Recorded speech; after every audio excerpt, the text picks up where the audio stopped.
வணக்கம். நீங்கள் இணைந்திருப்பது நியூஸ் ஃபர்ஸ்டின் மதிய நேர பிரதான செய்தி அறிக்கைகளுடன். கொழும்பில் அமைந்துள்ள நியூஸ் ஃபர்ஸ்டின் பிரதான கலையகத்திலிருந்து உங்களை சந்திக்கும் நான் ஜூடின் சிந்துஜன். விரிவான செய்திகளுக்கு செல்லும் முன்னர் முதலில் தலைப்புச் செய்திகள். இறுதிக்கட்ட யுத்தத்தின் போது இடம்பெற்றதாக கூறப்படும் மனித உரிமை மீறல்கள் குறித்து சர்வதேச விசாரணை வேண்டும் என தெரிவித்து கிளிநொச்சியில் நடைபவனி. மினுவாங்கொட வாகன விபத்தில் 4 பலி. முன்னாள் முதலமைச்சர் சசீந்திர ராஜபக்ஷ பாரிய ஊழல் தொடர்பில் விசாரணை செய்யும் ஜனாதிபதி விசாரணை ஆணைக்குழு முன்னிலையில் ஆஜர். தொடர்வது விரிவான செய்திகள். மினுவாங்கொடை கொழும்பு பிரதான வீதியின் யகடமுல்ல மிருஸ்வத்த பகுதியில் இடம்பெற்ற வாகன விபத்தில் 4 பேர் உயிரிழந்துள்ளனர். பிரமுகர்கள் பாதுகாப்பு வாகனம் ஒன்று 2 பஸ்களுடன் ஒன்றுடன் ஒன்று மோதி விபத்து இடம்பெற்றுள்ளதாக போலீசார் தெரிவிக்கின்றனர். விபத்து இடம்பெற்ற இடத்திலேயே 2 உயிரிழந்துள்ளனர். மினுவாங்கொடை வைத்தியசாலையில் 2 சடலங்கள் வைக்கப்பட்டுள்ளதாக போலீசார் குறிப்பிடுகின்றனர். விபத்தில் காயமடைந்த மேலும் 6 பேர் கம்பஹா வைத்தியசாலைக்கு மாற்றப்பட்டுள்ளதாக போலீசார் தெரிவித்துள்ளனர்.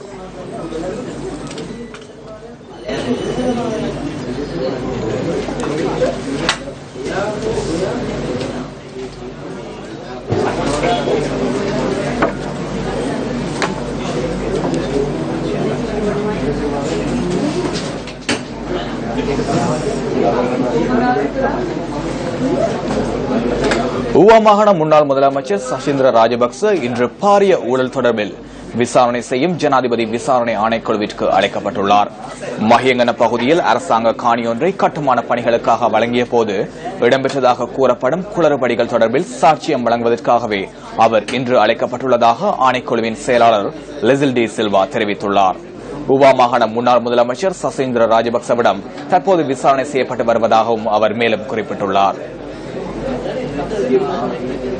சர்வதேச விசாரணையை வலியுறுத்தி நடைபவனி ஒன்று கிளிநொச்சி நகரில் ஆரம்பிக்கப்பட்டுள்ளது.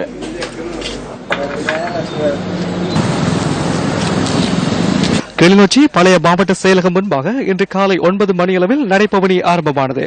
உள்ளக விசாரணை வேண்டாம், சர்வதேச விசாரணை வேண்டும் என்று வலியுறுத்தி ஆரம்பிக்கப்பட்ட இந்த நடைபவனி யாழ்ப்பாணம் வரை செல்லவுள்ளமை குறிப்பிடத்தக்கது. குற்றங்கள், போர்க்குற்றங்கள்,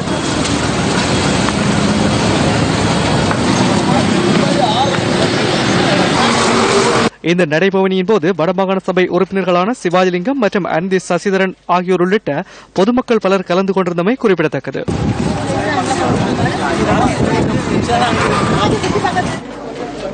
இறுதிக்கட்ட யுத்தத்தில் இடம்பெற்றதாக கூறப்படும் மனித உரிமை மீறல்கள் தொடர்பில் சர்வதேச விசாரணையை வலியுறுத்தும் வகையில் கையெழுத்து பெறும் நடவடிக்கை யாழ்ப்பாணத்தில் இன்றும் முன்னெடுக்கப்படுகின்றது. சர்வதேச பொறுப்புக்குரல் பொறுமுறைகளுக்கான தமிழர் செயற்பாட்டுக் குழுவின் ஏற்பாட்டில் இந்த கையெழுத்து வேட்டை யாழ்ப்பாணத்தில் தொடர்ந்து 7வது நாளாகவும் இன்று முன்னெடுக்கப்படுகின்றது.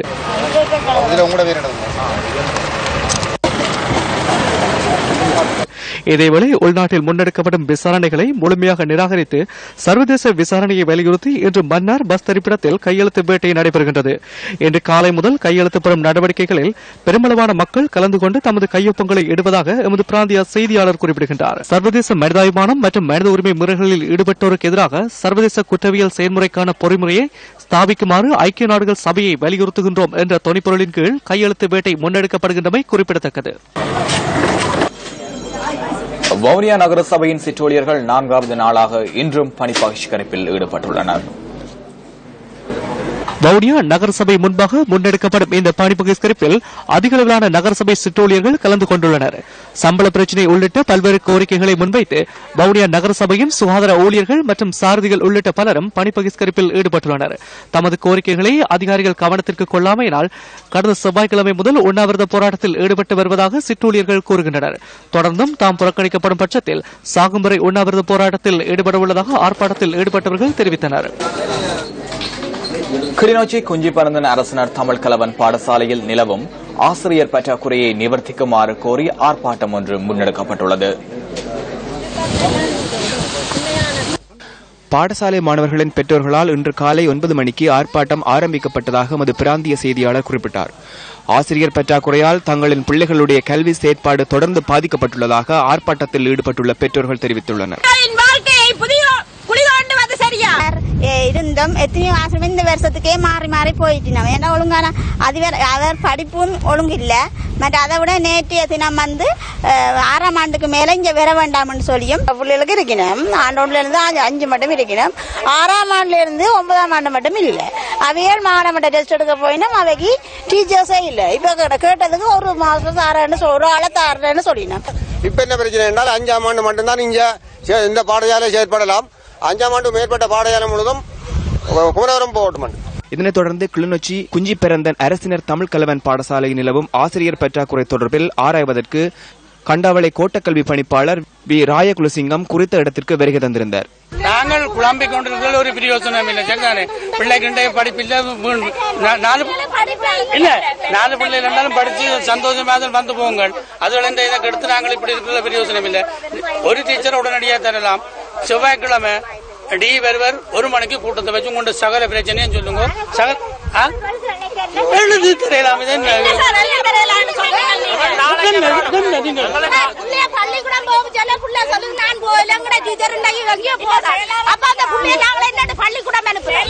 இதன் பின்னர் கோட்டக்கல்வி பணிப்பாளரால் வழங்கப்பட்ட வாக்குறுதியினை அடுத்து எதிர்வரும் செவ்வாய்க்கிழமை வரை ஆர்ப்பாட்டம் தற்காலிகமாக கைவிடப்பட்டுள்ளதாக எமது பிராந்திய செய்தியாளர் தெரிவித்துள்ளார். நியூஸ் ஃபர்ஸ்டின் யாழ் மாவட்டத்திற்கான மற்றொரு திரைப்பரீட்சை மற்றும் குரல் தேர்வு தற்போது ஆரம்பமாகி நடைபெற்று வருகின்றது. இந்த திரைப்பரீட்சை மற்றும் குரல் தேர்வில் மக்கள் பெருமளவில் ஆர்வத்துடன் பங்கேற்றுள்ளமை குறிப்பிடத்தக்கது.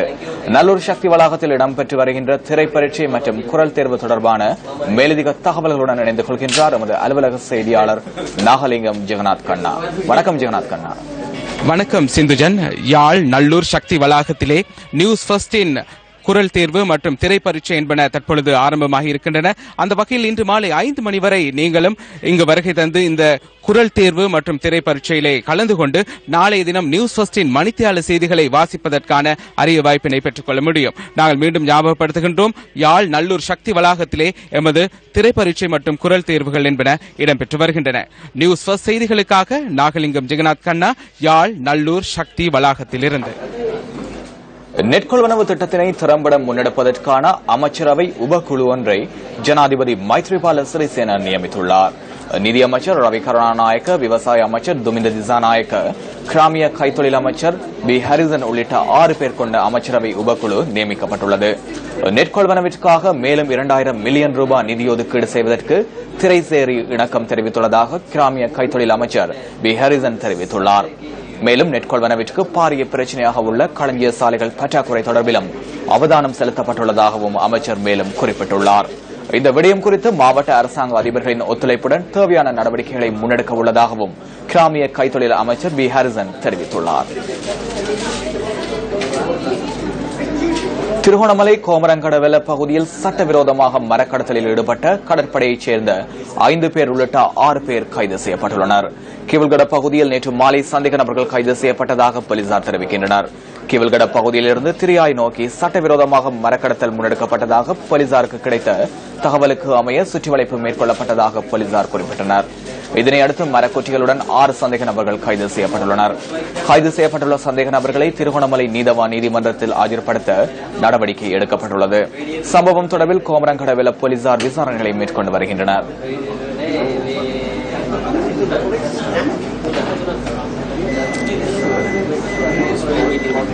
நம் நாட்டில் நிலவிய அசாதாரண சூழ்நிலை ஏற்படுத்திய வடுக்கள் இன்னும் பலரது வாழ்வை விட்டு அகலவில்லை. மட்டக்களப்பு மாவட்டத்தின் படுவான்கரை பிரதேசத்திற்குட்பட்ட பொருகாமம் கிராமமே இது. இந்த கிராமத்தில் சுமார் 221 குடும்பங்கள் வசித்து வருகின்றன. பொருகாமம் கிராமத்தில் வசிப்பவர்களில் பெரும்பாலானவர்கள் அடிப்படை வசதிகள் அற்ற நிலையில் வசிக்கின்றனர்.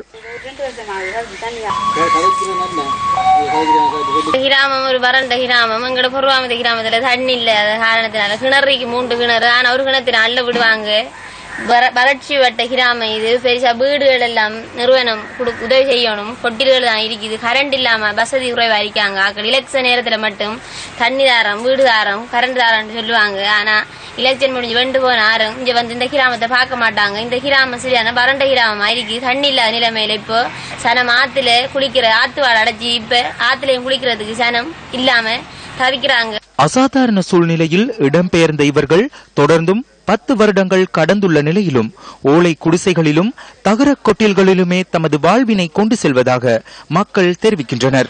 எல்லாரும் வந்தார்கள், இந்த போட்டு கேட்க வந்தார்கள் எல்லாம் சொன்னாங்க, தண்ணி தருவோம், நாங்கள் குடிநீர் தருவோம் என்றெல்லாம் சொன்னால் ஒருவரும் ஒரு அந்த நேரத்துக்கு வந்து எள்ளி போட்டு ஆக போயிட்டாங்க. ஒரு தண்ணியும் இல்லை, குடிநீரும் இல்லை. இந்த வாய்க்கால் எல்லாம் சும்மா வறண்டு கிடக்கு. அதிலிருந்து வாய்க்காலில் தண்ணி தாரதும் இல்லை. இப்படியான ஒரு கரைச்சல்பட்ட கிராமம் மாதிரி முழு மரம், செடி, காய் மரங்கள், இனிய கனியுடைய மரங்கள் முழுதும் பட்டை வைத்து மீன்பிடி மற்றும் கூலி வேலையினை கொண்டு தமது அன்றாட வாழ்வினை நடத்தி வரும் இவர்கள் அடிப்படை வசதிகள் இன்மையால் பல்வேறு இன்னல்களை எதிர்கொள்கின்றனர். காலத்திற்கு காலம் ஆட்சி மாற்றம் இடம்பெறுகின்ற போதிலும் இருளாக உள்ள தமது வாழ்வு எப்போது ஒளிவரும் என்ற ஏக்கத்துடன் மட்டக்களப்பு பொருகாமம் கிராம மக்கள் வாழ்ந்து வருகின்றனர். மட்டக்களப்பு வந்தாரமூலை நீர்முக பிள்ளையார் ஆலய வளாகத்தினுள் இருந்து பழமை வாய்ந்த சில தொல்பொருட்கள் கண்டெடுக்கப்பட்டுள்ளன. கருங்கல் தூண்களினால் நிர்மாணிக்கப்பட்ட கிணறு மற்றும் கருங்கலில் செதுக்கப்பட்ட நாகக்கல் என்பனவும் ஆலய வளவினுள் இருந்து கண்டெடுக்கப்பட்டுள்ளன. நாக வம்சத்தினரால் நிர்மாணிக்கப்பட்டதாக கருதப்படும் பழமை வாய்ந்த பொருட்களே கண்டுபிடிக்கப்பட்டுள்ளன. இங்கு கண்டுபிடிக்கப்பட்ட கிணறானது 3 அடி விட்டமுடையது என்பதுடன் 20 அடி ஆழமுடையதாகவும் காணப்படுகின்றது. கிணற்றில் காணப்படும் தூணில் வேல், நாகன் என்ற தமிழ் பிராமி வடிவம் காணப்படுவது விசேட அம்சமாகும். இந்த பகுதி நாகர்களின் வழிபாட்டு ஸ்தலமாக காணப்பட்டுள்ளதுடன் கிணறு மூலம் பயிர்ச்செய்கைக்கு நீரை பெற்றுக்கொள்ளும் முறைமையும் நாகர்கள் பயன்படுத்தியமைக்கு சான்றுகள் கண்டுபிடிக்கப்பட்டுள்ளன.